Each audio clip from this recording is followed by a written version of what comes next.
think something's wrong here, Wanda.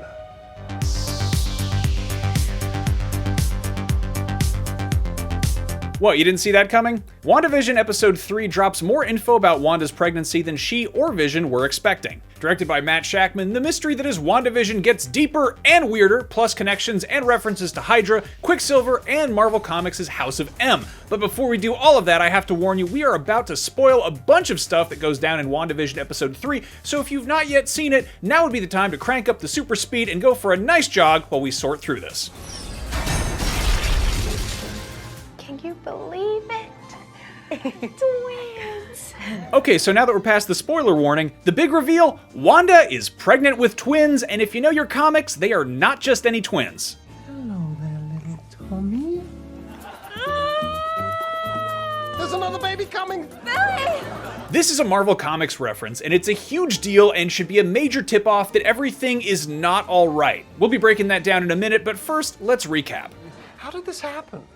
Of course, Wanda found out she was pregnant at the end of Episode 2, just before color washed all over this version of reality. That carries into Episode 3, and we're suddenly in the late 60s/early 70s with a very Brady/Partridge Family vibe. Wanda is still pregnant and getting more so by the minute, confirmed by the doctor himself. At this point, Wanda is only expecting that one baby, and it's growing alarmingly fast. Wanda gets the baby room ready the old-fashioned way, while outside the neighbors are being really weird. Hey, Hop! Think you might have taken the hedge trimming a little too far there, old chum. So I have. Wanda talks over baby names with Vision before her contractions knock out power to the whole neighborhood. Blessed with the prescience of a powerful supercomputer, Vision quickly makes a nuanced calculation. I think something's wrong here, Wanda. Everything glitches back to earlier in the conversation, and now it's Wanda's turn to state the obvious. We just don't know what to expect. No. Yeah, no kidding. Smash cut to Wanda's water breaking, setting off the sprinklers, and Vision speeding off to go fetch the doctor. Geraldine shows up, and so does a literal stork. Also, a figurative stork, because Wanda is going into labor. So a quick note on Geraldine, if you haven't been keeping track, that's not her real name. That's actually Monica Rambeau, who's a future superhero and potential Avenger. We did a whole Canon Fodder video explaining her whole backstory in the comics. We will link you to that at the end of this video, but let's get back to this episode first. Anyway, Geraldine helps Wanda deliver a baby that seriously looks about 4 months old already. Vision arrives at the doctor, and would you look at that, 2 baby boys, Tommy and Billy. Vision walks the doctor outside, and the neighbors are still being super weird, and they're talking about Geraldine. She's new to town, brand new. There's no family, no home.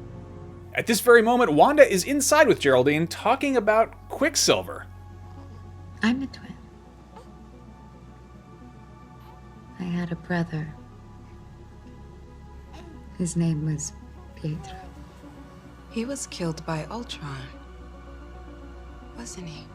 Except Wanda doesn't like that, instead turning the questions back on Geraldine and also noticing the sword logo necklace that's hanging around her neck. Who are you? She came here because we're all... Stop it! Smash cut to Wanda ejecting Geraldine from the entire simulation. In the real world, it's nighttime, and Geraldine is instantly swarmed by what we are going to guess is a whole bunch of sword agents. More on that shortly. First, we have to talk about those twins. I can't wait to meet you, little Billy. Billy? Yeah. Well, I was thinking Tommy. Just a nice classic all-American name. So in the Marvel Comics, Wanda also gave birth to twin sons named Tommy and Billy. She created them using what she thought was her chaos magic, but it was later revealed that that magic actually came from the villain Mephisto. Long story short, Mephisto eventually reabsorbed the twins, causing them to just spontaneously stop existing. Seriously, some pretty messed up stuff happened to Tommy and Billy. This all indirectly leads to the events of Marvel's House of M, where Wanda, after a break with reality caused by the loss of her kids, uses her powers to erase all of the mutants, which currently don't exist in the MCU, in case you haven't been keeping track. So is Mephisto or some other unseen villain involved here? Well, if so, we haven't seen them yet, but the season is still young and full of mystery. But the fact that the twins are named Tommy and Billy and they're born in like 24 hours should be a clear indication that Vision is right. Something's wrong here, Wanda. Anyway, in the comics, Tommy and Billy were eventually brought back, partially reincarnated into the Young Avengers Wiccan and Speed, who are both very much not dead in the Marvel's 616 comic book universe. Now, let's also not forget, Tommy and Billy weren't the only twins referenced in this episode. I'm a twin. Wanda finally acknowledges the death of her brother Pietro for the first time since he sacrificed himself to save Hawkeye way back in Avengers Age of Ultron. You didn't see that coming. And her reaction to Geraldine's question was pretty extreme. We think this further supports the theory that wherever Wanda and Vision are, she's dealing with some pretty heavy real-world grief following the death of her brother, the disassembling of the Avengers, and of course the severely voided warranty on her synthezoid lover.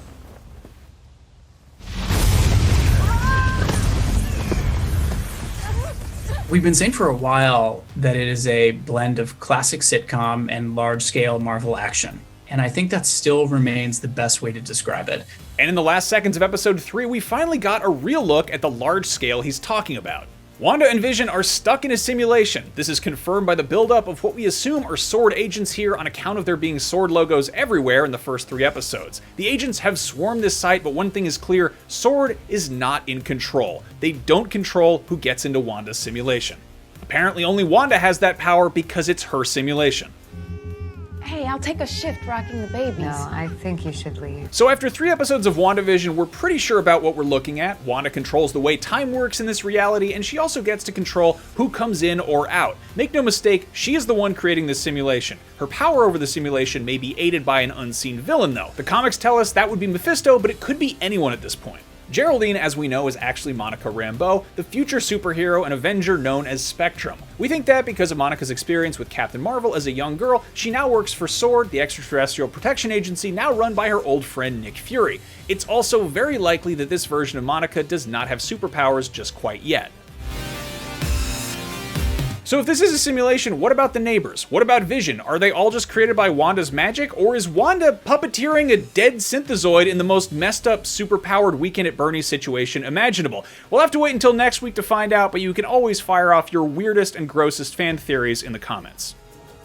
And now, let's run through all the Easter eggs in this episode with all the speed of Quicksilver. Tommy and Billy are pretty big Easter eggs for Marvel Comics readers, and we talked about them plenty in this episode. There's another fake commercial, this time it's for Hydra Soak. The last 2 commercials, the Stark Toaster and the Strucker Watch, both reference Wanda and Pietro's childhood origins. This one does too. Strucker was working for Hydra when he unlocked Wanda and Pietro's powers using Loki's scepter. But this fake commercial also might be telling us something about Wanda's present too. Her real present, not the simulation she seems to be generating. Escape to a world all your own, where your problems float away. When you want to get away, but you don't want to go anywhere. Sounds a lot like Wanda's situation if she's actually generating this sim. Speaking of possible villains, more hexagons all over this episode. They appear in episodes 1 and 2 as well, and this could be a reference to the hex power Wanda displayed in her early days in Marvel Comics, but some fans believe the hexagons could be a reference to AIM. First mentioned in Iron Man 3, Advanced Idea Mechanics has used hexagons in its logos, most recently in the Marvel Avengers video game. Now here's a weird one, let's talk about that neighbor Agnes real quick. A lot of fans seem to think that she's a version of Agatha Harkness from the comics. She's a super powerful witch and mentor to Wanda. If someone is pulling Wanda's strings and Mephisto isn't involved in any of this, Agatha Harkness / neighbor Agnes is at the top of our list of suspects. Oh, this is gonna be a gas! Then to close out the episode, after Wanda ejects Monica Rambeau / Geraldine from the simulation, we hear a familiar tune.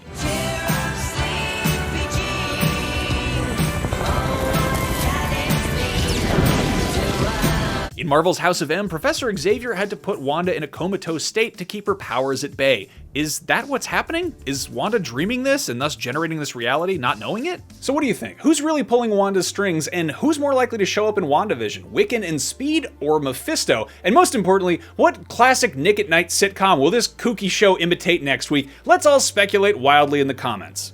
Thanks for watching this episode of Canon Fodder. If you want more, check out our deep dive on the hidden significance within the MCU of Geraldine, aka Monica Rambeau, and of course, be sure to follow and subscribe to IGN wherever you like to watch. We'll see you next week. Excelsior.